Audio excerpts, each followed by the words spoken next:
Olá, seja muito bem-vindo ao nosso primeiro vídeo de 2021. O início do ano é sempre um período que eu gosto de pegar alguns projetos que estão na gaveta e começo a pensar e começo a dar formas a estes projetos.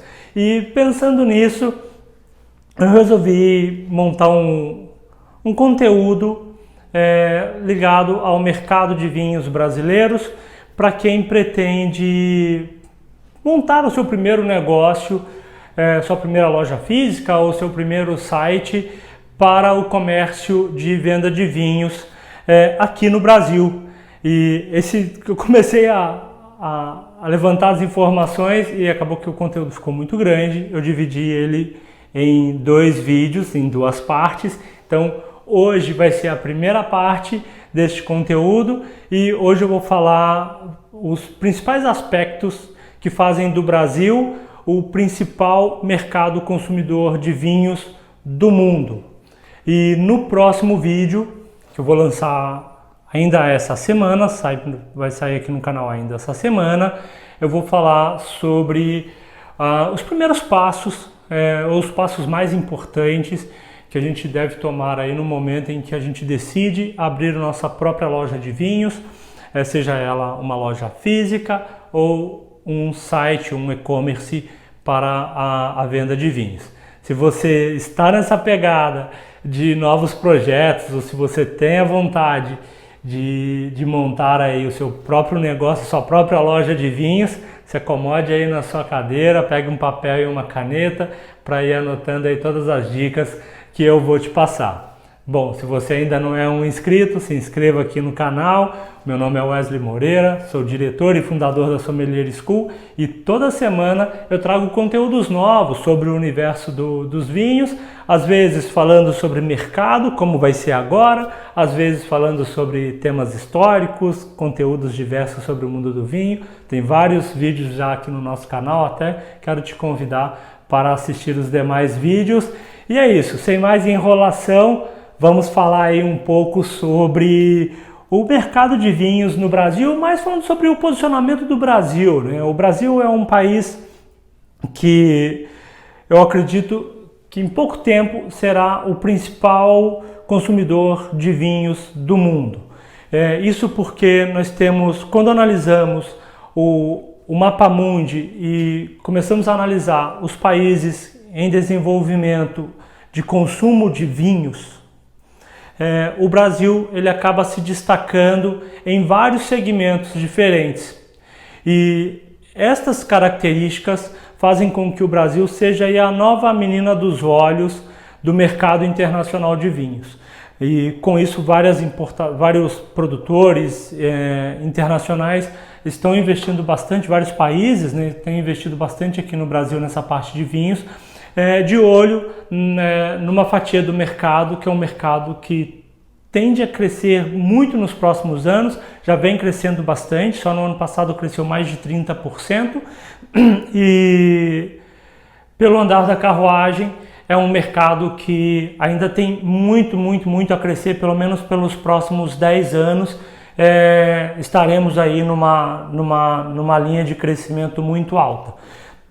E quais são os principais aspectos do Brasil que fazem com que o Brasil seja um país muito promissor para o mercado de vinhos?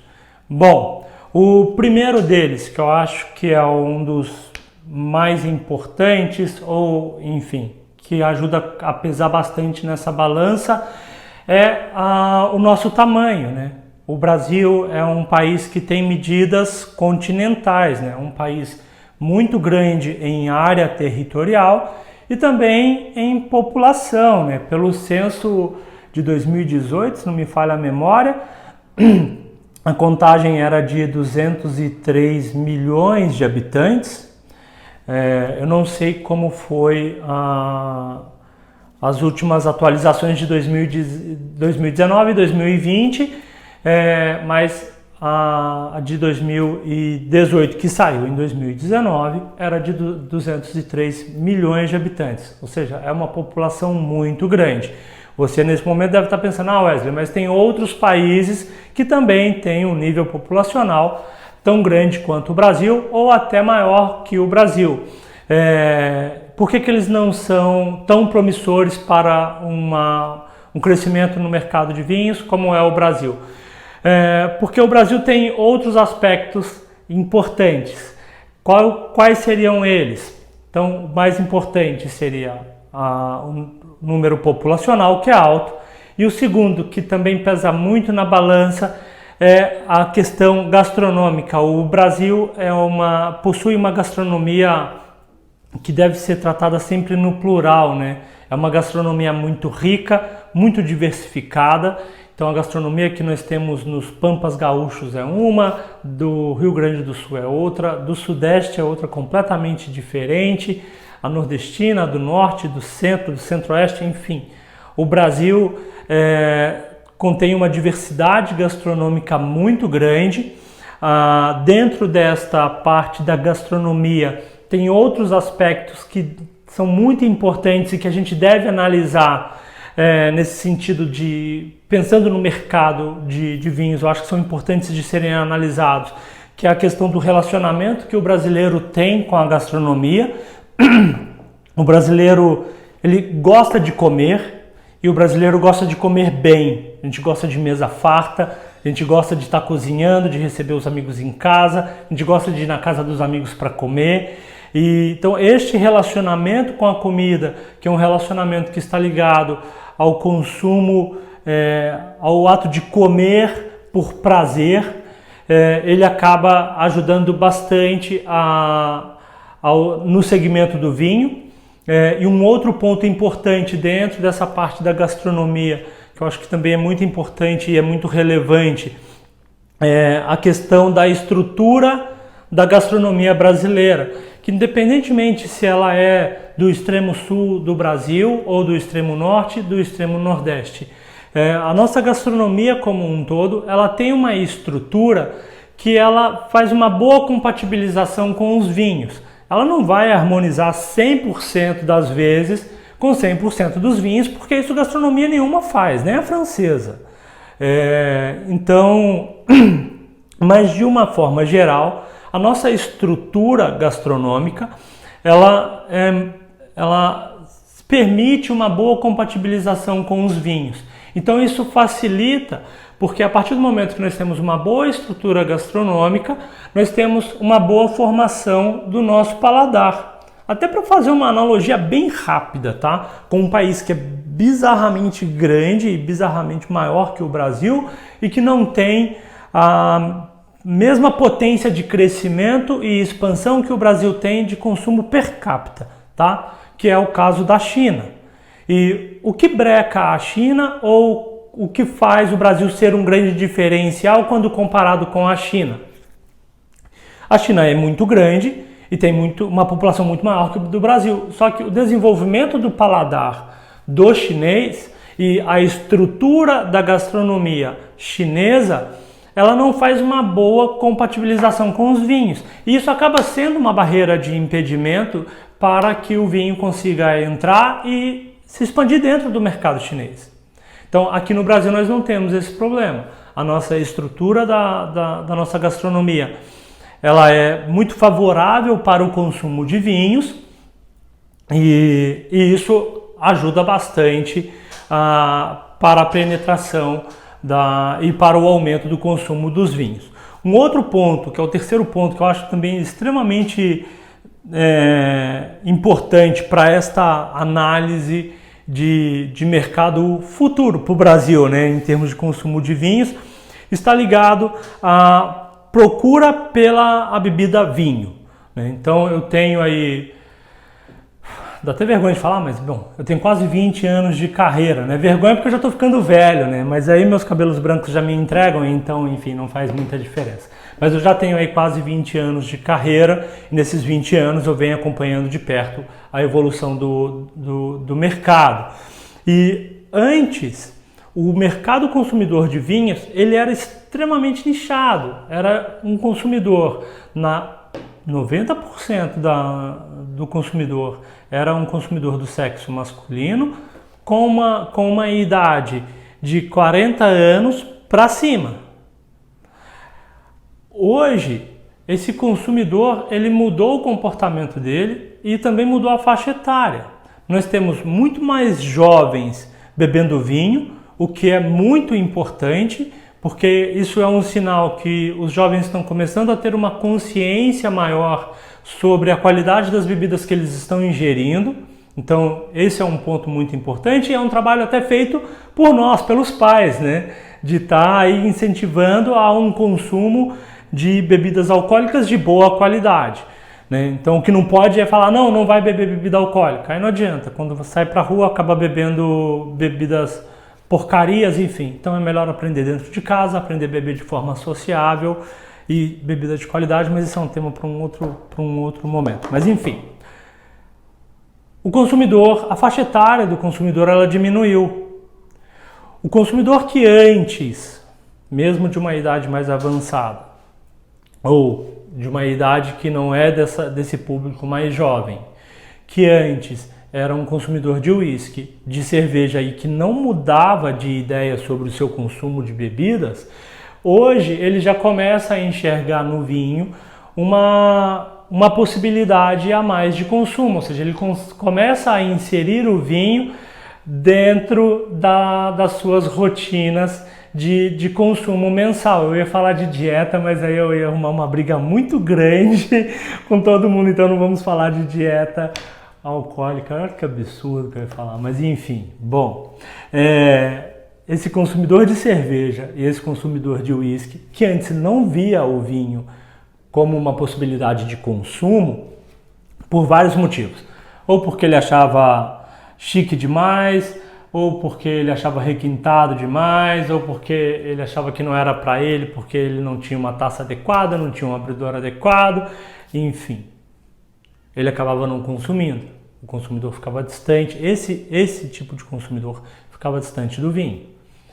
Agora, com um mercado um pouco mais aberto, com a informação circulando de uma forma mais aberta e mais fácil, esse cara se sente confiável, esse consumidor se sente confiável, confiante de comprar uma garrafa de vinho para experimentar. E com isso, o aumento do consumo vem acontecendo ano a ano e tende a aumentar de forma muito grande de agora para frente.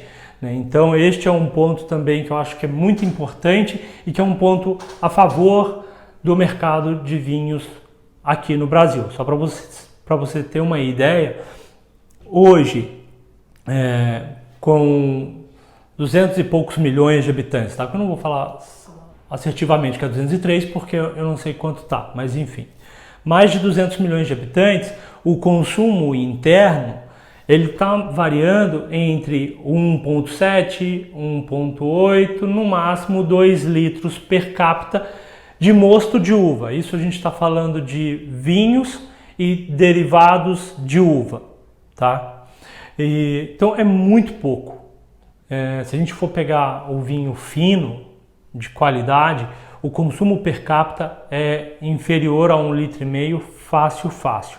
Então isso acaba sendo um ponto positivo, ou seja, nós temos uma população muito grande, uma população que é ligada à gastronomia, que come por prazer, que é uma gastronomia que tem uma estrutura que tem uma boa compatibilização com vinhos, uma população que gosta de beber, porque a gente gosta de beber, e que está começando a quebrar algumas barreiras, alguns preconceitos com o vinho. E no meio disso tudo, nós temos um consumo extremamente baixo.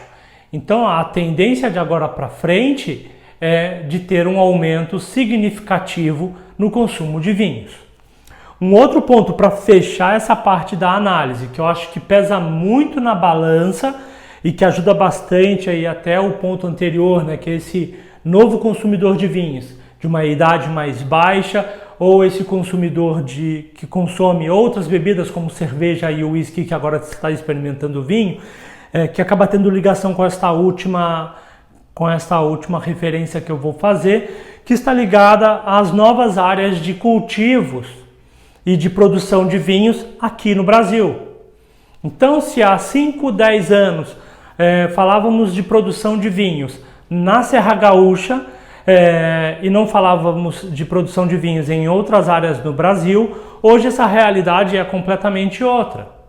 Nós temos a produção de vinhos já muito bem encaminhada na região da Campanha Gaúcha, com dezenas de vinícolas já instaladas e já produzindo vinhos com grande qualidade.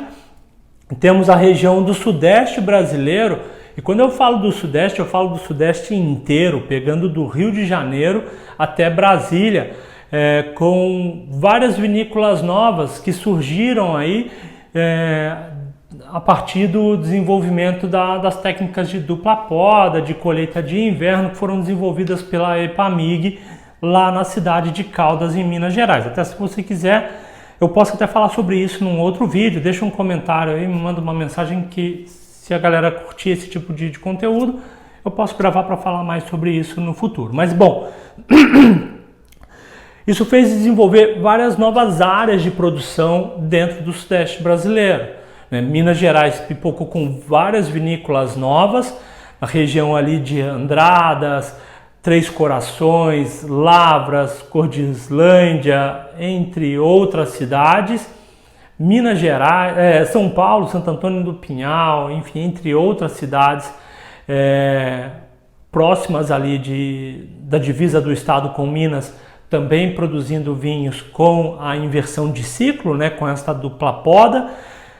Brasília, que está pipocando com várias vinícolas novas e dentro de uma mentalidade muito interessante, que é uma mentalidade que eles estão se desenvolvendo juntos, os produtores estão se unindo, enfim, muito bacana a filosofia desses novos produtores de Brasília, que estão extremamente unidos. Eu acho isso muito legal, muito produtivo e com grandes chances de sucesso lá para o futuro.